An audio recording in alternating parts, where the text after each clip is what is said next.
As it turns out, John Mulaney's invitation to appear on his live comedy series didn't exactly dazzle Diamond Dave. The comedian revealed on Thursday's episode of Jimmy Kimmel Live that rocker David Lee Roth was one of so many people who turned down an appearance on his new show, Everybody's in L.A., ahead of its Netflix debut this evening. He passed, which is okay, Mulaney said. I respect the man. He's a solid guy. The former Saturday Night Live writer explained that he'd initially wanted Roth to play a very important part on the show. I originally asked him to kind of be my Cleto, he said, referring to Jimmy Kimmel Live's bandleader Cleto Escobedo III. But then I was like, or just a guest.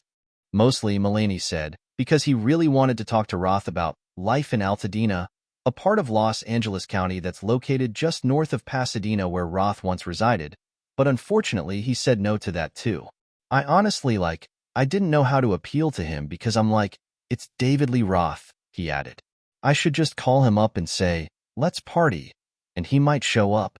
Host Jimmy Kimmel then reminded Mulaney that there may be a secondary way to get Roth to show up because the former Van Halen frontman is actually an EMT, adding, maybe just call and say, I'm bleeding, and he'll come over. A laughing Mulaney then quipped, can you imagine being in a medical crisis and you're strapped down to the board and your head's in that brace? And you look up and Roth says, yeah? That must be insane.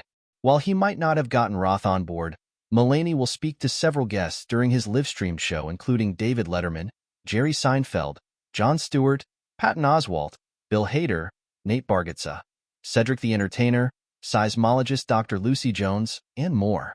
She was like the Carson Daly of the Northridge earthquake, Mulaney said of Jones. She was on all the time. She's cool. We're talking earthquakes that night, obviously.